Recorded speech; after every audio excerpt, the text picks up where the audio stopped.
All of the post-flood giants can be traced directly back to the people in Genesis chapter 10, specifically verses 6 through 20. These are the ites that we read about in Scripture that the Israelites had to wipe out, utterly destroy. It's kind of weird. God would say, when you go into that village, you can, kill the men, but you can keep the women and children and animals as spoils of war. But when you go over here, I want you to kill the women, kill the children, kill the animals, kill everything, utterly destroy everything. Now, either God is schizophrenic, prejudiced, and into random acts of genocide, or there's a reason why he did that.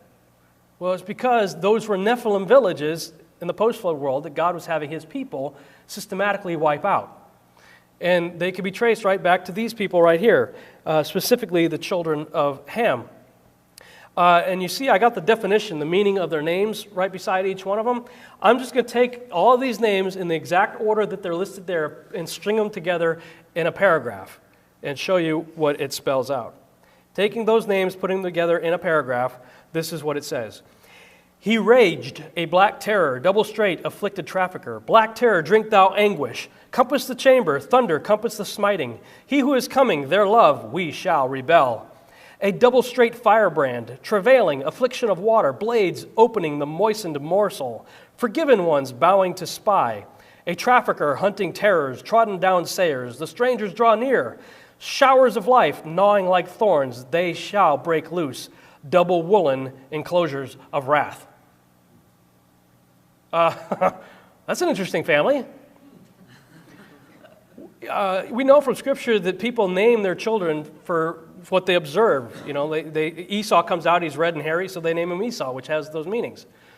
Jacob follows, holding onto his heel, so they name him heel grabber. Right? People name their children for reasons. So what causes a parent to look down at their child and say, enclosure of wrath? What do you think, honey?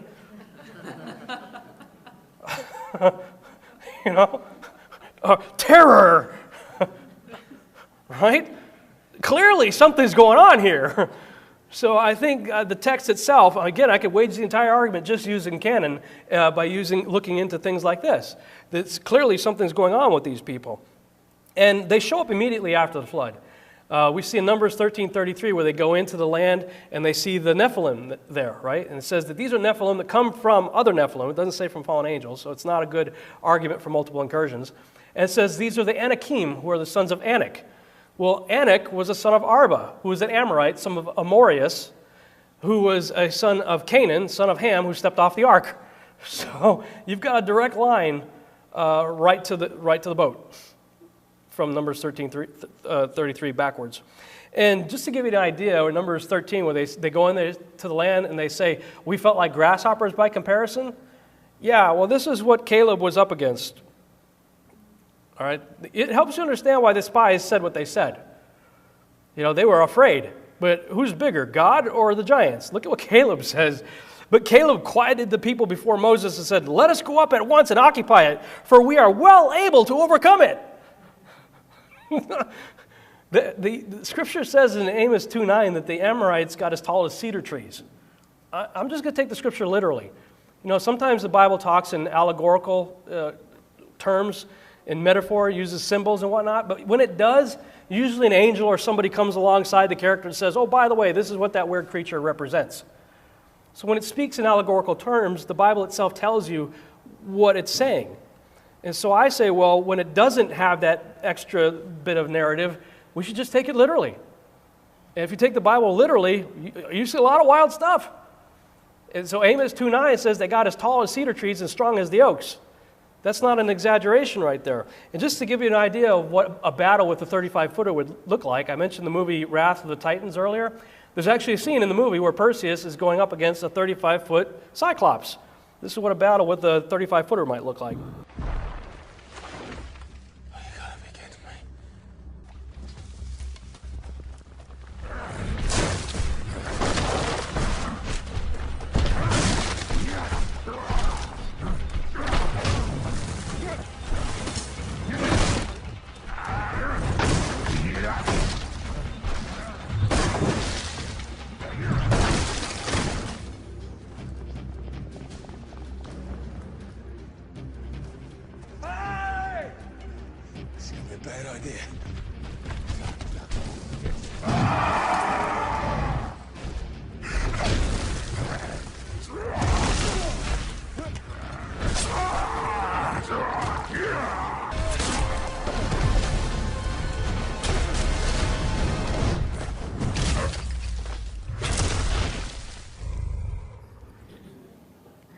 You notice the giant screamed and he held his ears.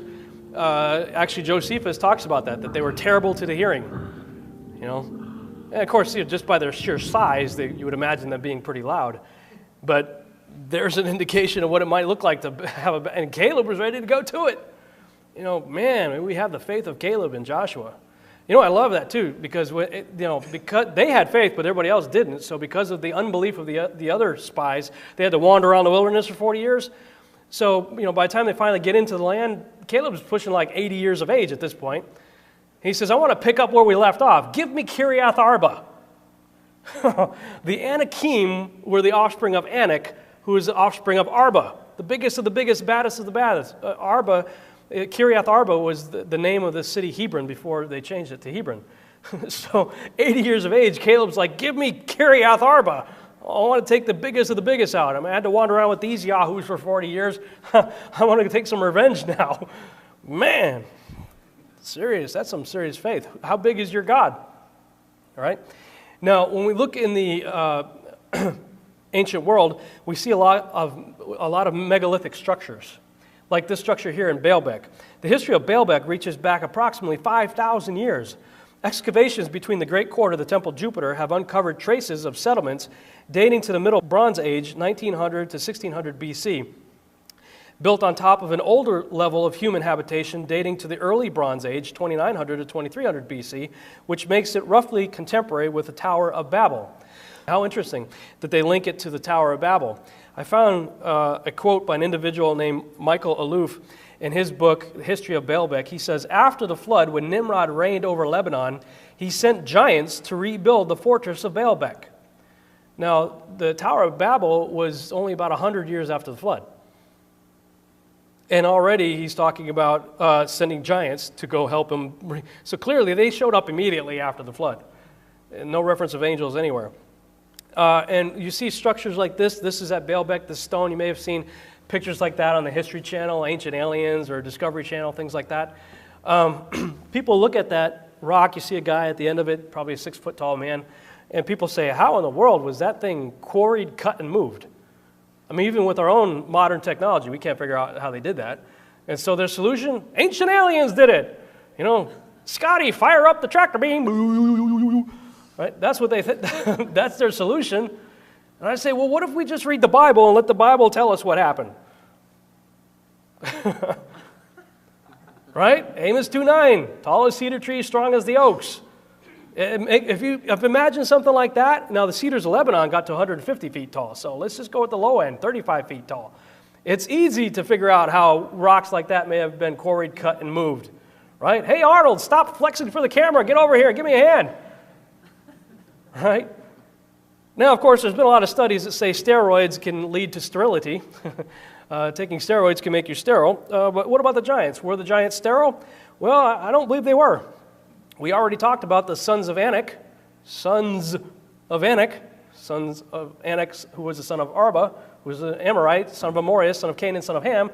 So clearly the giants are not sterile. A lot of teachers teach that they are, but the scripture contradicts that.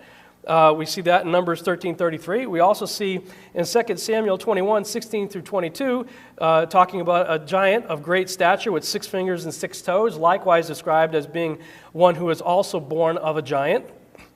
We see again in 2 Samuel 12:22, 4 giants were born to the giant in Gath. Some say these might have been the brothers of Goliath that fell by the hand of David and the hands of his servants. So clearly the giants were not sterile. Okay, so if we have giants that are not sterile, and we have the potential of female Nephilim, like as in those who got on board the ark, the wives of the 3 sons, it's a game changer. There's no need for multiple incursions when you have that. And so it made me think of suspicious women and the rise of the X-Men as a category that I wrote as a chapter in my book. This is my book, by the way, right here, Archon Invasion and the Rise, Fall, and Return of the Nephilim. Just put that one out in December. Again, we talk about why did God say what he said with regard to the various ites in the Bible. And he said, utterly destroy the women also. Some villages, they could take the women as spoils of war, but other villages, they had to utterly destroy women and children. So clearly the Bible is saying something's up with those women. It says in Deuteronomy 7, 1 through 3, utterly destroy them, but also don't even think about marrying them at this point, okay? In the Bible, if we think of Nephilim less in terms of giants and more in terms of great women of renown, like the great men of renown that we read about in Genesis 6:4, I believe the great men of renown in Genesis 6:4 is talking about the Zeuses of the world, Hercules and Apollo and things like that. We have goddesses mentioned in the Bible too, don't we? Diana of the Ephesians, who was Artemis. Ashtoreth of the Zidonians. The Queen of Heaven. We have different images of Isis, Ishtar, Inanna, the Queen of Heaven, the Sirens, right? And if we look into the Greek mythology, we see that, remember I said earlier that the Titans were equivalent to the first generation Nephilim? Well, the Titans in Greek mythology were paired up, male and female. They were female Titans just like there were male Titans, right? And they had offspring called the Olympians that were another kind of second generation offspring of Nephilim. And in fact, we have one of them here in our own country, a shrine to the goddess Athena in Nashville, Tennessee, right in the Bible Belt, right? What's that doing there? In the music capital of the world. Kind of helps you understand why the music's so jacked up, huh? Look at where they're getting their inspiration. Look at who they're worshiping. Right here, right in Nashville, Tennessee. And if we look in history, we see depictions like this. This is the Egyptian queen Nefertiti, right? That's not just a pretty wild hat she's wearing. She's covering up a pretty big dome of a head. She's got one heck of a cone head going on there. She's got a real big cone head. Assuming this is an accurate likeness of the queen, the picture to the left shows a profile of Nefertiti, revealing just how incredibly large and elongated her head was. Was she born that way? Were her daughters born that way too? There's a representation of one of her daughters. We see, you see the Akhenaten on the left there holding one of his kids, and Nefertiti on the right with two of her daughters. The little baby up on her shoulder has an elongated head. Now, some people think that's just people strapping boards to their heads and stretching out their skull. Well, first of all, that's a baby right there with the skull like that. But I'm going to suggest that, yes, there are people in the world who do strap boards to their head to change the shape of their skull. But the reason why they're doing that is because they're emulating something they saw somewhere else in the distance that was distant past that was naturally that way. Like this, like this girl right here. She was naturally that way. Okay? This skull, the person who gave it to me is a friend of mine. His name is Jeff Randall. He called me up one day after doing a Google search. We hadn't seen each other or talked to each other in 5 years. He moved from Texas to New York. He's doing a Google search one day on Nephilim and sees my stuff all over the place on YouTube and everything. He's like, what in the world? I didn't know you were into this. So he contacts me out of the blue. He says, when did you get into this stuff? I said, well, I've kind of always been into it. He says, well, we got to talk. He says, I'm coming back to Dallas for a short trip. We need to hook up. So we go out to dinner, and he gives me this. He says, maybe this will help you with your research. I'm like, yeah, dude. That's a great prop, huh? He said that the woman who gave it to him had access to the original skull in Peru. This is from Peru. This is a replica of the skull in Peru. It has a completely different suture pattern on the top of its head. We have a frontal lobe right here, and then we have the two parietal lobes. This doesn't have that. It's a completely different suture pattern. Strapping boards to your head is not going to change the suture pattern. This is somebody that was born that way. This is a female skull, and you see the difference between the female skull and the more robust male skulls there. This is a artist representation of what this person may have looked like in real life. Could that have been what the wives of Noah's 3 sons looked like? Could be. These people got their genetic traits somehow. The Egyptians were the offspring of Mitzrayim, who was an offspring of Ham. So it's possible.